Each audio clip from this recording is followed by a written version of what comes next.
This is Thriving at MCC Lehigh Valley.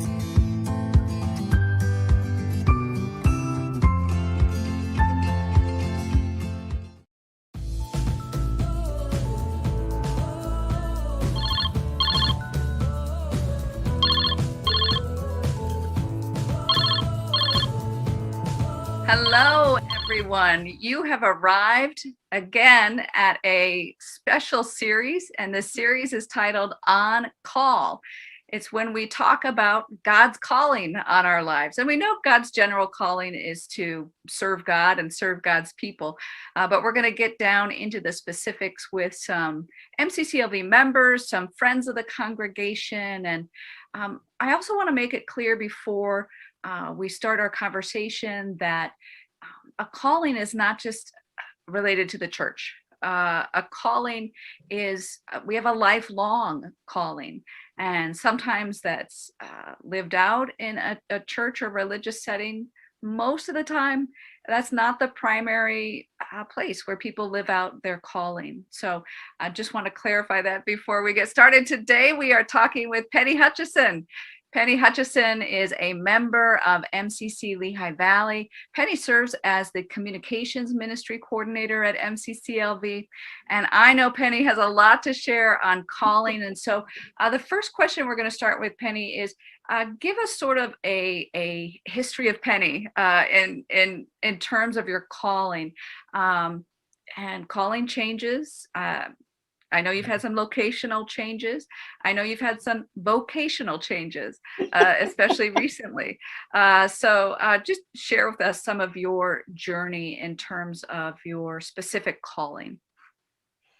So I'm so happy that you point out that your calling can change, because when I was younger, many years ago, I thought calling was just this one thing that you would do, that you would go off and be a missionary and save a bazillion people, or, for me, I firmly believe that my calling was to be a Christian author and speaker. That has not happened. So what I discovered over the course of my experiences is just what you said. Your calling changes. You personally and your gifts and your talents don't change, but God puts you in different situations where you can live out your calling, to use your gifts and use your talents that God gave you, to serve people anywhere. And it is not just in church. So I went through the period where all I ever wanted was to get married, and then I got married, and all I ever, then I thought, okay, I need to be this Christian speaker and author. And I had a lot of support and confirmation that I could do that, but that wasn't the path God brought me on. And I ended up in corporate America. And I remember having long conversations with God about how this just was not how things were supposed to go. I was not supposed to be in corporate America. And over the years, I was able to minister to the people at work. And I had many opportunities to speak. So my gifts and my talents were used. I was able to mentor people. When I was promoted to the point where I was a manager, I really had the chance in leading a team to be a good representative of what God's Spirit in your life can do. And so as time went on, I finally learned that it's not just one thing. To me, it's like living your true self. Living your true self in whatever circumstance you find yourself in, and looking for the opportunity to serve God wherever you are. And I did just recently retire, so I'm no longer in corporate America. Woo, woo! And I do love being retired. Although retirement during the pandemic has been different. But I don't feel like I've lost a reason for being. So I know that God's going to be able to use me now, both in communications, obviously, and social justice, and just whatever God brings. I don't know what's going to happen in the next year or so, but I do know I'll have a chance to serve. Praise God. Praise God. So there are some other people in this on-call series who have also lived out their calling in corporate America. One person has been working for the Verizon Corporation. So share with us, what's the corporation that you worked for, and what were some of the specifics? How did you live out your gifts at that corporation? Okay, so I had the best career ever. I worked for the Mars Corporation, as in M&M's, Three Musketeers, Snickers bar. So yes, I worked for the candy company. The candy company also owns a pet food company called Mars Pet Care, and they make a number of very well-known pet food products such as Nutro, Eukanuba, Pedigree, Greenies, all that kind of stuff. So tons of that, and Uncle Ben's rice. So we are a food company. So Mars it's a global company. And I started with the company, like I said, it was over 30 years ago. And at first, to be honest, I wasn't using my calling. I was very focused on, boy, spiritual stuff happens at church. And work was just something I was doing to, trading hours for dollars so that I could do the real stuff, my real calling.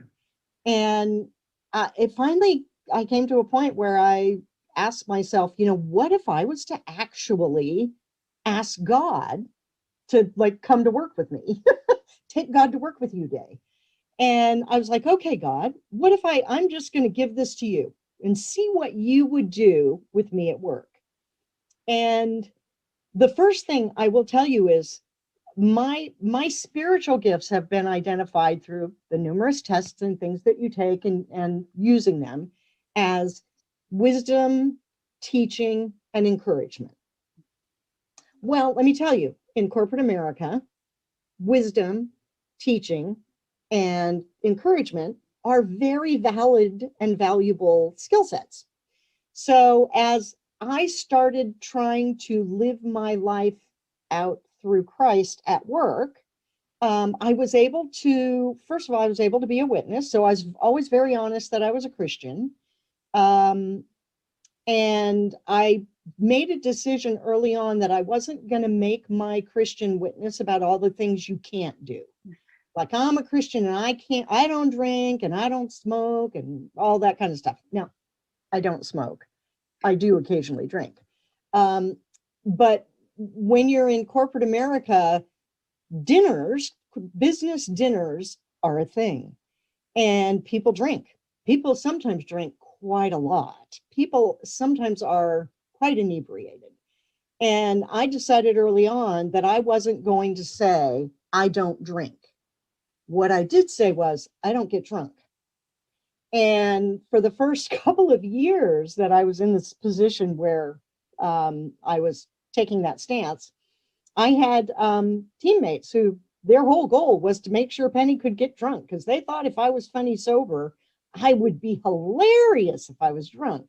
But eventually, because I was never, adversarial about it. It was just like, no, occasionally I would, order a Shirley Temple or something at a business dinner. So people just eventually let me be. And I started I remember once my manager took me off to a break area and actually started asking me, like, do you go to church every week? Why would you do that? And I can remember once somebody was talking about some sort of prophecy of the end of the world. And my manager made the comment, like, no, Penny's the expert on the whole spiritual stuff. I trust her. So I had the chance to I would ask if I could pray for people because I developed relationships with them. That's really the thing. For me, it was about the people. When I was mentoring people, I wanted to make sure that they could be the best person that they could be. And sometimes if they were in a place where, their skill set didn't fit the job, I was able to basically say, look, you need to think about, doing something else. What would you want to do? I helped develop a mentoring program at the office at one point. That was one of the most successful mentoring programs they had in the company. And it went on for years. And so I had this chance to develop these relationships with people. I had the chance to travel all over the world. And that helped me learn a lot about how other cultures have their spiritual lives. So one of the things is in America, you don't talk about politics and you don't talk about religion. In Europe, you talk about politics and you talk about religion. And that was shocking to me, but it was really great because I was able to really see a difference in how people approached God and to start appreciating, even though it was different, it was okay. So for me, it was always about the people. I always wanted to help people. Absolutely. And that's ministry. Yes. Yes. That's serving God and serving God's people. I know you had a pretty major locational change while pursuing your calling from the West Coast to the Northeast part of the United States. Share with us a little bit, put that move in the context of calling. Why did you feel like called to that move? Yeah, that's so this gets out of the realm. I'll just tell it like it is. I was working in the office in Southern California. That's where I'd been raised, in Southern California. And my husband and I had started the first time I ever came to Pennsylvania on a business trip. I really felt like, oh, this would be a great place to raise your kids. So that I honestly didn't know this existed still. I thought it was like Los Angeles, everywhere in the United States. So I talked to my husband and we said, yeah, someday if it works out, it'd be great if we could move. So we were just, if the opportunity came, so I wasn't seeking anything, but if the opportunity came. So I was out on a business trip again. So we came out here regularly because there was an East Coast national office and then there was the West Coast. And I was on a business trip and I remember thinking, I'm just going to go out to dinner in a place where I would have dinner if I was living here, like not a fancy restaurant because I've got a per diem, but just a regular restaurant. And I went to a Friendly's, still one of my favorite restaurants out here. And as I was driving back to the hotel, one of the very small number of times I heard God speak, and he said, you are supposed to be here. And that freaked me out because at that point it became really real. And my big concern was with my kids. My oldest was in junior high school and my youngest was in elementary school. And I went back to the hotel and I got down on my knees and I cried to God saying, but my kids, if it was just Art and I, it'd be okay. And in the end, I had to decide I will trust God with my children. And I flew back home at the end of the week and I got a call from one of the other managers in our team who said, I've got a job coming open on the East Coast and I want you to apply for it. There you go. And I was on paper nowhere near as qualified as other people applying for the jobs. I have no college degree at all. and I was competing against people with master's degrees. And in the end, I was just like, if God wants me to have the job, I'll get the job. I mean, and if he doesn't want me to have the job, I don't want the job.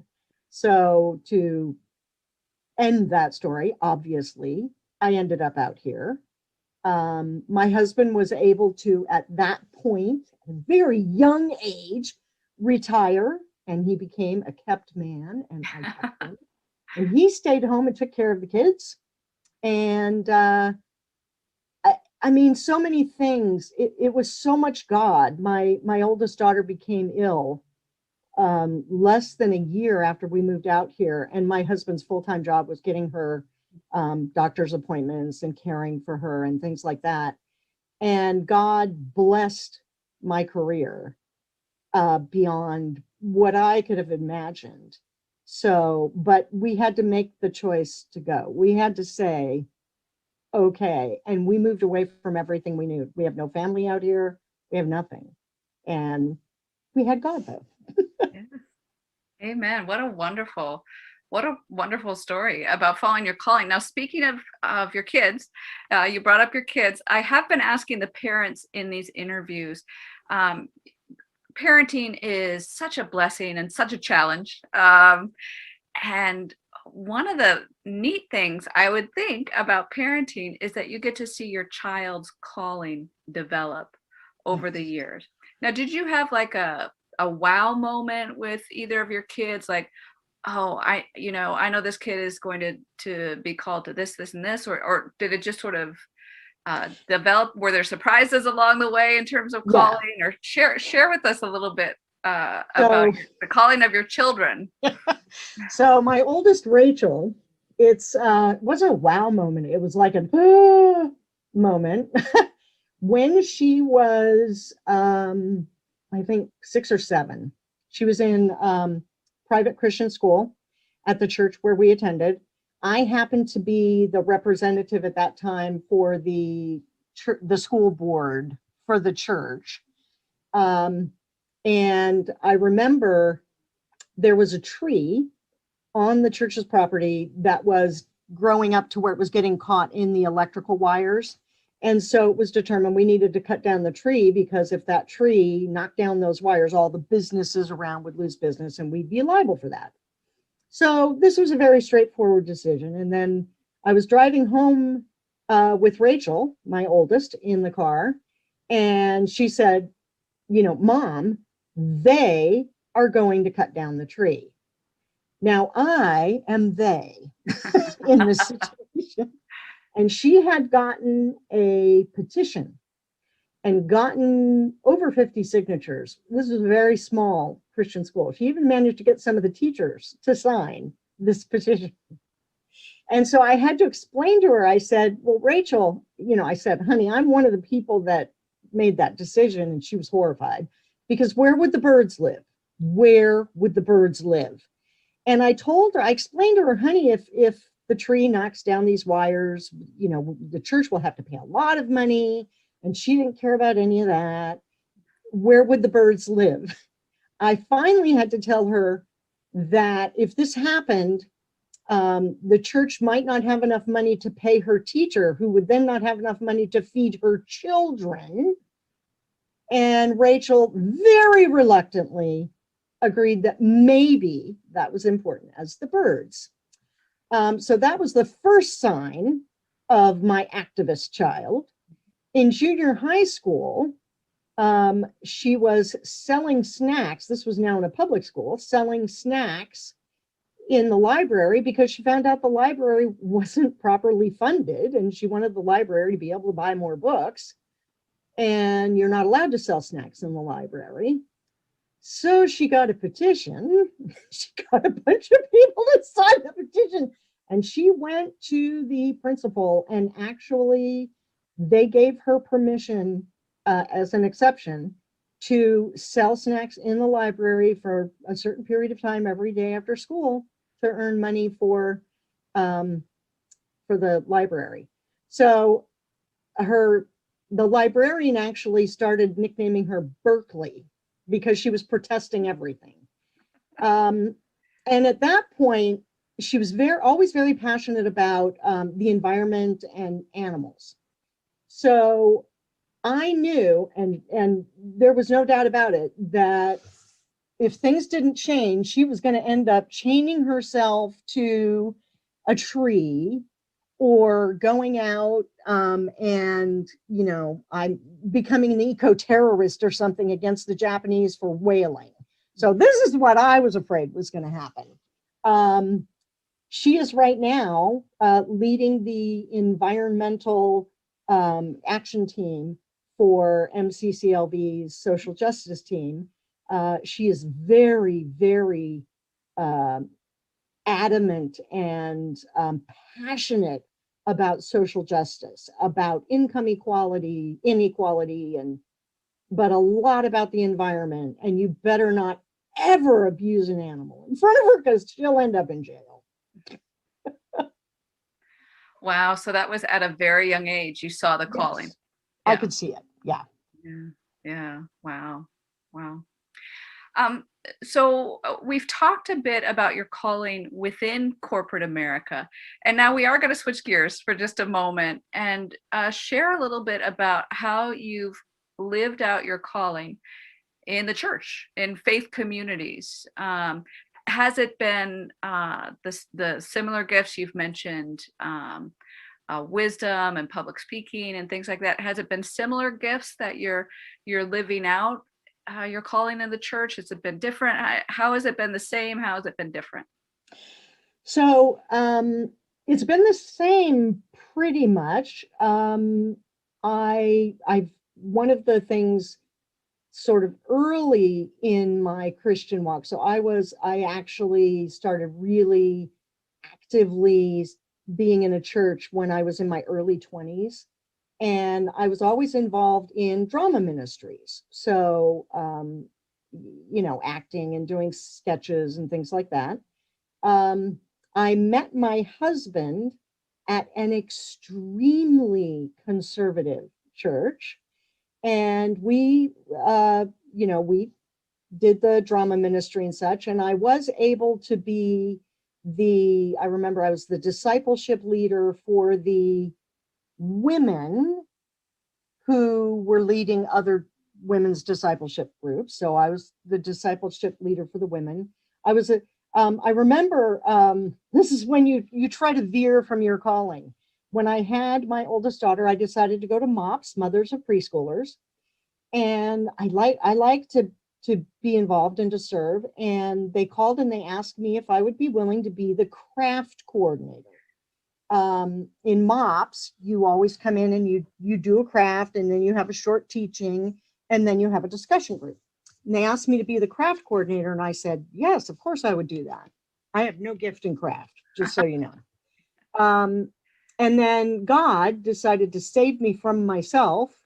And shortly before the MOPS was going to start, the leader called me and asked if I would be willing to change from craft coordinator to discussion group leader. And I said, actually, that's probably a better fit for me. And within the first 2 or 3 meetings of MOPS, I managed to give myself 3rd-degree burns with a glue gun. Oh, and I remember the leader coming to me and going, what were you thinking volunteering to lead crafts? And that was a big lesson for me. It was because I had no business saying yes to that. You have to be able to say no to the things you're not qualified to do. So at that church, I was somewhat constrained. We then moved to another more progressive church, and I was able to be on the leadership board. This was the one where I was the contact for the school as the school board leader. When we moved out here, so I was with that church for a number of years. So we did drama.